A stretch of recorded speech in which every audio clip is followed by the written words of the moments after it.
Alagang Amoso, Associated Marine Officers and Seamen's Union of the Philippines. Ang programang para sa mga Filipino seafarers at kanilang pamilya. Maghahatid ng impormasyon, magbibigay ng inspirasyon, at tatalakay sa kanilang mga sitwasyon, kalagayan at iba pang mga pangangailangan. Alagang Amoso. Kasama si Camille Simbulan dito sa Radyo Pilipinas World Service at Radyo Pilipinas Radyo Publiko. Ahoy! Magandang araw at welcome po sa Alagang Amoso, ang serbisyo publiko sa radyong hatid ng Associated Marine Officers and Seamen's Union of the Philippines o AMOSUP at ng Radyo Pilipinas World Service. Sa programang ito ay pinag-uusapan natin ang iba't ibang programa at welfare services ng AMOSUP para sa ating mga miyembro at dependents ng ating unyon. Tinatalakay din po natin dito ang mga napapanahong issue tungkol sa mga karapatan at kapakanan ng mga magigiting nating Filipino seafarers o sea-based overseas Filipino workers. Ang Alagang Amoso po ay napapakinggan din sa flagship station ng PBS-BBS Radyo Pilipinas Radyo Publiko 738 kHz sa pangunguna naman ni RP1 Manila Station Manager Mr. Alan Alianigue tuwing linggo alas 7 ng gabi hanggang alas 7:30 ng gabi. Special shoutout po sa mga miyembro ng AMOSUP at mga dependents na rin at sa lahat ng mga Pilipinong mandaragat sa iba't ibang panig ng mundo na nakatutok sa atin. Last week po, ang episode natin ay tungkol sa relationship goals. Keeping love afloat across oceans. Valentine's Day special po yan. At ang guest po natin si Mr. and Mrs. Condrillion. Ibinahagi po nila sa atin ang napaka-inspiring nilang love story at ang pagharap nila sa mga sa mga alon ng buhay nila bilang mag-asawa at ng kanilang pamilya at binigyan nila tayo ng tips kung paano ba patitibayin ang relasyon ng mag-asawa at ng seafarer family. Alagang Amoso dito sa Radyo Pilipinas World Service at Radyo Pilipinas Radyo Publiko. So ngayong araw na naman po ay isang napaka-interesting na topic ang tatalakayin natin sa episode natin sa ating programa. Sa araw na ito, pag-uusapan natin ang isang napakahalagang issue, ang data privacy o ang pangangalaga sa ating personal na impormasyon. Ano ba to? Uso yung hacking, spamming, phishing, ano ba yung mga yan? Matututunan natin yan ngayong araw. So makakasama natin ang dalawang eksperto sa larangan ng data privacy. Pareho po silang bahagi ng aming AMOSUP family. Let us all welcome Miss Christine Meryl Aukiko, Chief Compliance Officer for Privacy of AMOSUP. Hello, good afternoon po sa lahat. Good afternoon po, Ms. Tin. Thank you so much for being here. At ang ikalawa naman po nating guest, si Ms. Frances Ann Israel, ang Compliance Officer for Privacy or COP of AMOSUP Seamen's Hospital. Magandang hapon po sa ating tagapagpakinig at Ms. Camille.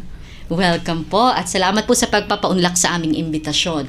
Sila po ang magbibigay linaw sa mga katanungan natin tungkol sa tamang paghawak o pagprotekta ng ating mga personal information, lalo na po online. Yan. Lalo na lahat tayo ngayon mahilig sa social media, lahat tayo may Facebook, Instagram, or TikTok. Pero ako walang TikTok. Number one social media users po tayo sa buong mundo. Social media capital of the world. Unofficial ba yan o official? Para official. No, official. Ang mga Pilipino. And of course, mga Pilipinong mandaragat natin, yan po ang gamit nila to get in touch with their families na nasa lupa. Yan.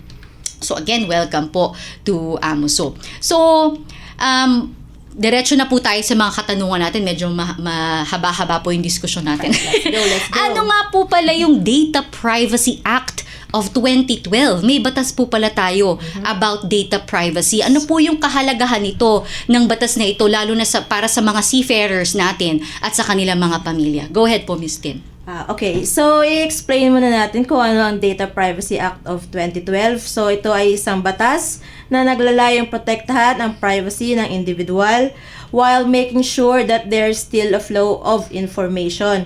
So nire-regulate nito yung processing of personal data. So ang collective term natin sa processing is ito yung mga collection, yung paggamit, pag-store natin ng data, pag-share, yun. So ini-ensure po natin ng at ensures that the Philippines po is complying with the standard set for data protection through the National Privacy Commission. So ito po ang regulatory body natin pagdating sa data privacy. So meaning ang data privacy is hindi po siya nagpro-prohibit ng flow of information kasi merong ano bang tawag dito? Notion, Parang notion na, ay, data privacy, bawal yan, bawal lahat. Ganon. So, hindi po ganon ang data privacy. Ang data privacy is pwede basta may safeguard. Safe po ang pag-transfer or paggamit natin ng personal data. At why data privacy matters po ba sa ating mga seafarers, ating members, and their dependents, So, first of all, nasa digital world na po tayo, nasa digital era na tayo. Hindi tayo mabubuhay nang hindi tayo online. Yes. Tama. So, lalo na sa ating mga seafarers at kanilang dependents, magkalayo sila, ano po ba nagko-connecta sa kanila? Siyempre, ang communication nila ay online or mas maano ngayon ang Facebook, So, data privacy is more important than ever. So, especially nga doon sa personal data ng seafarers natin at kanilang mga dependents na constantly pinaprocess at sinishare multiple organizations across the world. Meron pang international or cross-border data transfers. Yun po yung outside of the Philippines na transfer. So, sinishare sa principal, sinishare sa clinics for their PEME and other medical examinations, tapos sinishare din sa travel agencies, sa atin, sa union, sinishare din po sa AMUSUP. And at ang kanilang personal data ng kanilang mga dependents for allotments. So, ayun, kaya naman very, very important na alam ng mga seafarers or mga members natin kung paano pangangalagaan ng kanilang personal data. Before tayo mag-proceed sa next question, siguro i-define ano ba yung mga data? Kasi pag sinabi mong data, parang ang lawak eh. Ano ba yan? Pictures, pangalan, address, number, email address. Siguro ano yung mga considered na data at ano yung mga considered na sensitive data. May mga ganong hindi ba? Po, may mga ganong classification. Oo, sige, anyone. So, si data kasi tinatawag natin personal information or personal data. Yun yung mga information tungkol sa'yo. Basically, lahat ng malalaman ng tao tungkol sa'yo. Yun nga lang po, as you mentioned, may category sila. So, si personal information, andun yung pangalan mo, tirahan. Yung pictures, yes, they fall under personal information. Pagdating naman sa sensitive information or sensitive personal information, yun naman yung mga impormasyon tungkol sa tao na kung saan kapag nalaman or na-disclose sa ibang tao, ay maaaring mag-pose ng greater danger. For example, yung race, yung edad, yung ethnicity, religion, even political affiliations. Kasi yun yung mga pwedeng, yun, diba, yung mga racism tayo. So, pag nalaman ng ibang tao yun, pwedeng gamitin against sa tao and yun, pwedeng maging cause ng crimes and etc. Siguro that leads us to the next question. Ano ba yung mga karaniwang banta o panganib sa seguridad natin or ng mga miyembro, mga seafarers natin at na kanilang mga pamilya na dapat pag-ingatan ng mga seafarers? Okay, so kung walang mga safeguard in place, maaaring ma-compromise or mapahamak yung mga personal data ng ating seafarers, which may lead to ito yung tinatawag nating personal data breach. So, ito yung data breach na breach of security leading to accidental destruction, unlawful or unauthorized disclosure or unauthorized access ng ibang tao sa iyong data. And at itong mga personal data breach may result to sa tinatawag nating hacking, ano pa ba? Identity theft, scam, fraud, nagagamit po yung personal data natin sa mga masasamang or sa mga crime. So, ang madalas diba na nangyayari ngayon is yung hacking sa Facebook natin, Tapos, gagamitin yung mga identity mo or yung identity mo to ask money sa mga Facebook friends ng mga magugulat ka na lang may nagme-message sa since Gcash. akala nila ikaw yun talaga. So, magbibigay naman talaga sila. Actually, marami po tayong instances na naririnig. Lalo po ngayon talaga. So, paano ba nagagawa ng mga masasamang loob na ito ang mga hacking or mga identity theft? So, usually ang pinakamatunog po talaga kung paano nila na-hack or paano nagkakaroon ng mga ganong mga crime is due to phishing po talaga.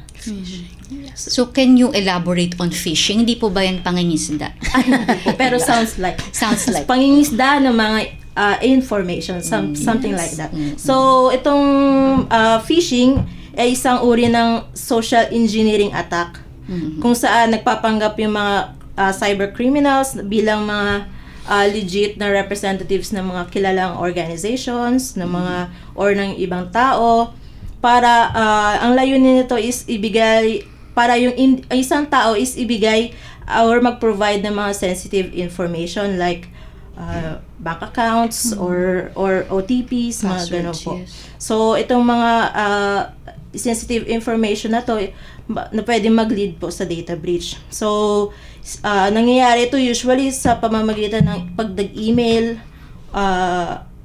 tapos sa messages, sa mga SMS natin, nakaka-receive tayo palagi ng mga, ay, nanalo ka ng ganito, hindi ka naman sumali pero nanalo ka. Tapos, so, sa mga peking mga job search, pwede rin po yan. So, may mga minsan nasa loob ng isang link, hindi natin alam, phishing na po pala yun.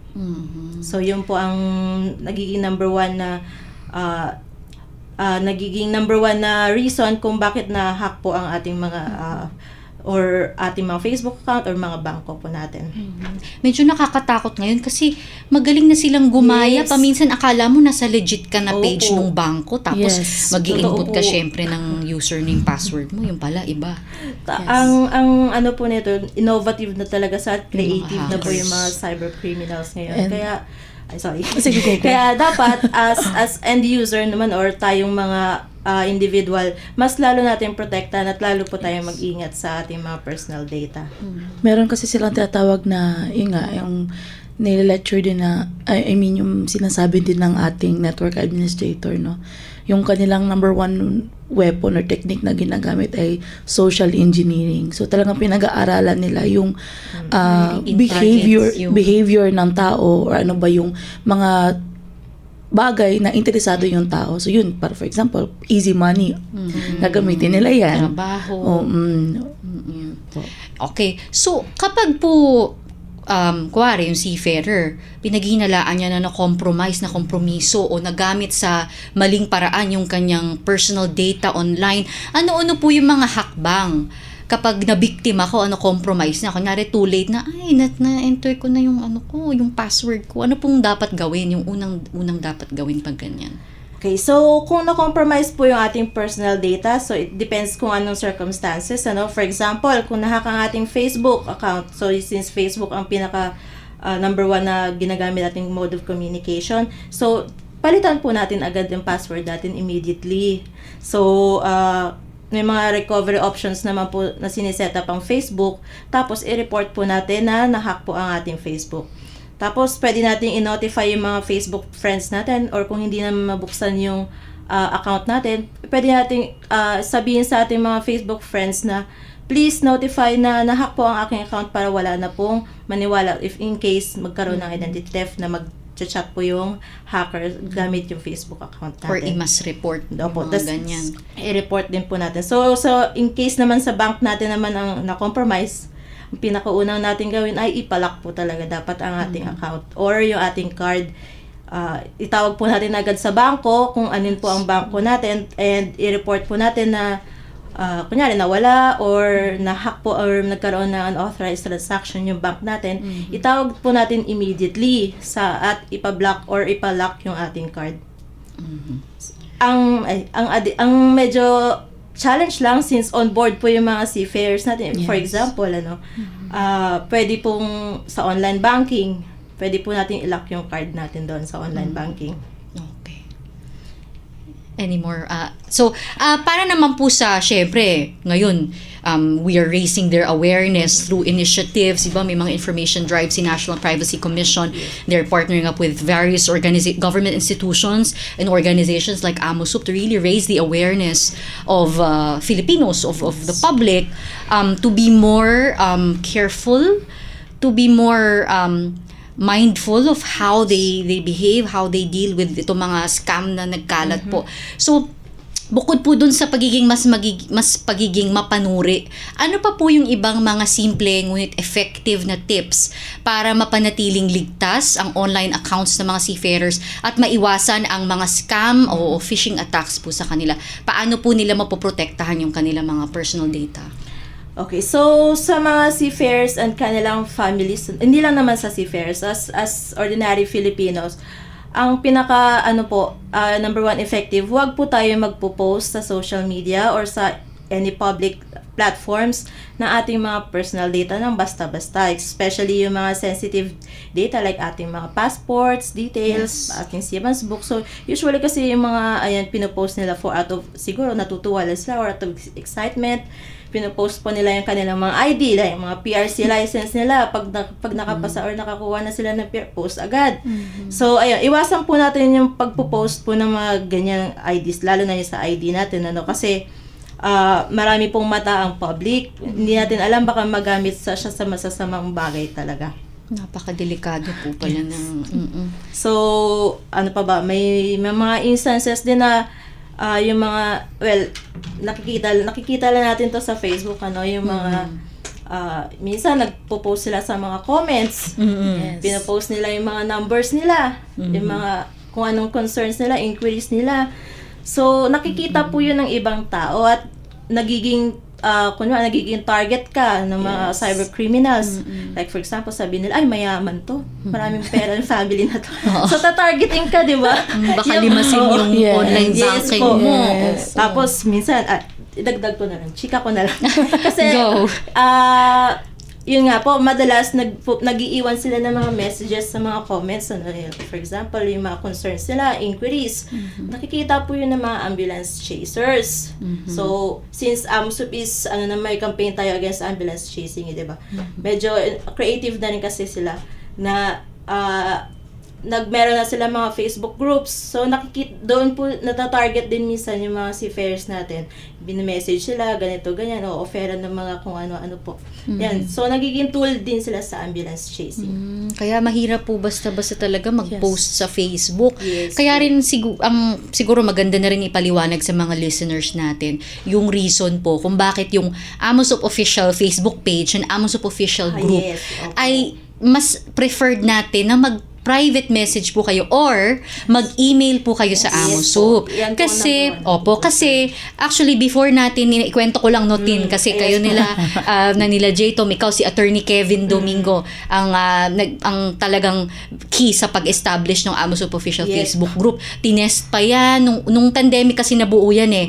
So talagang kinonsider yung mga pwedeng maging dangers sa personal data, sa data ng mga miyembro.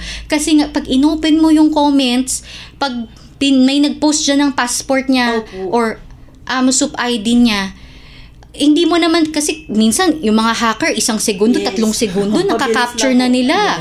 Yun, 'di ba? Kaya yun nga po yung reason kaya we encourage our members na dumirekta po kayo mag-email sa AMOSUP. Mamaya po i-share namin yung AMOSUP contact center number at yung mga email addresses po ng concerned department, yung legal kung saan po kung meron kayong concerns, sa hospital kung meron kayong concerns, para po dumirekta kayo. Kapag po nag-private message kayo sa AMOSUP official Facebook page and Facebook group, ililid naman din po kayo kung saan po yung tamang department na i-contact ninyo sa mga concerns. Kasi ayaw po natin talaga na ma-target kayo ng mga hackers, ng mga scammers, lalo na sa Facebook. Okay.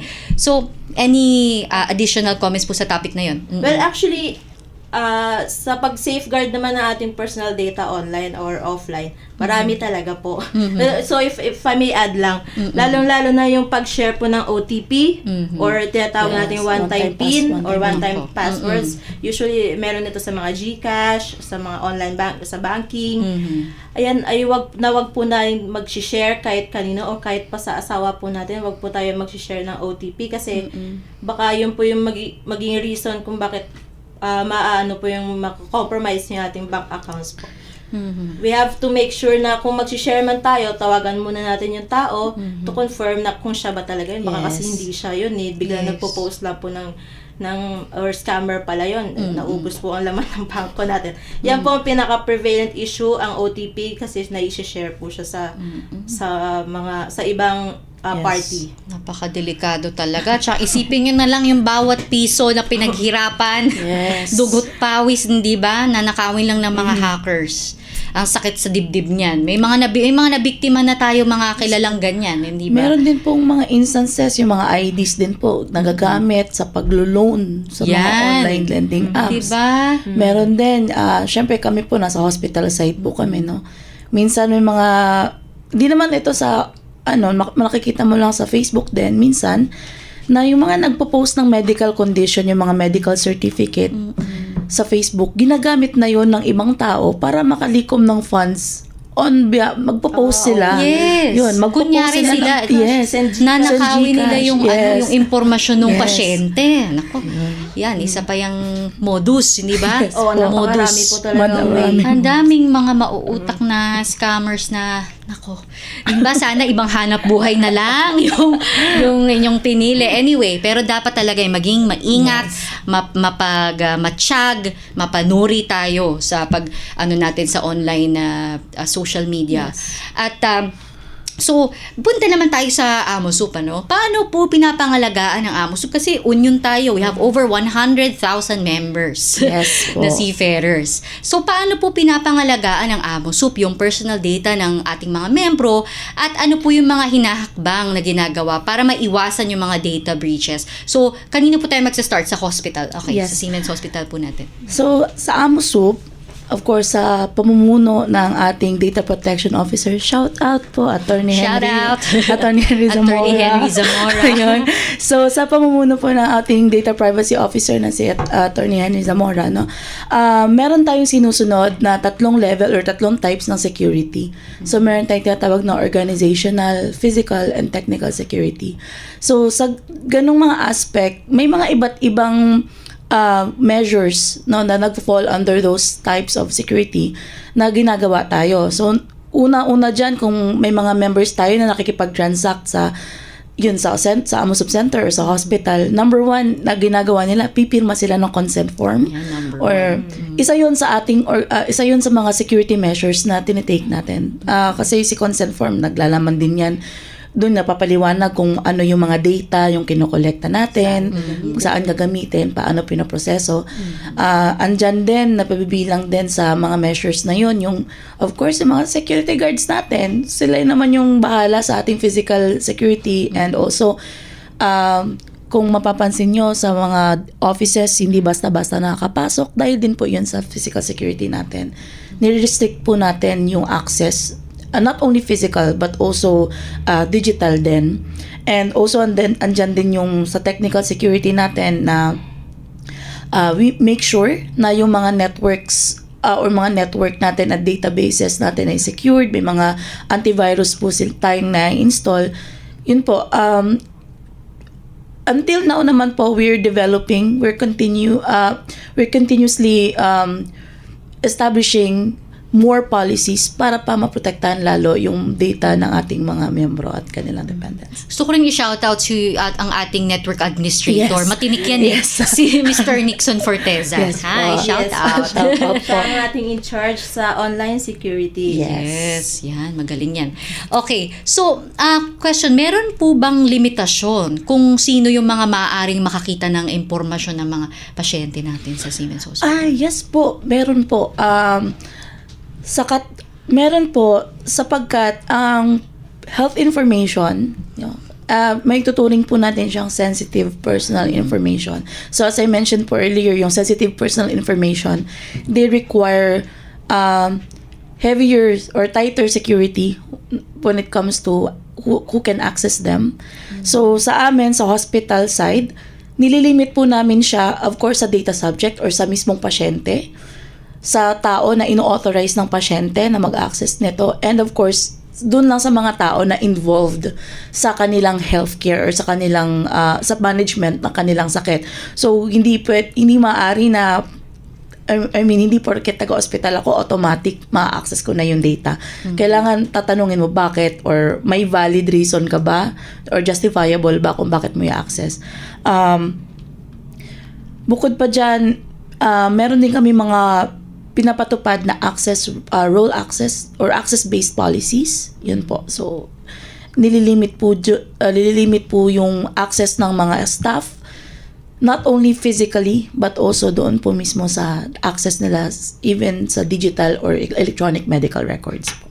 Nice. So, at least malinaw kung sino-sino lang ba yung pwedeng mag-view ng mga information mo sa hospital, di ba? Na Yes. protected.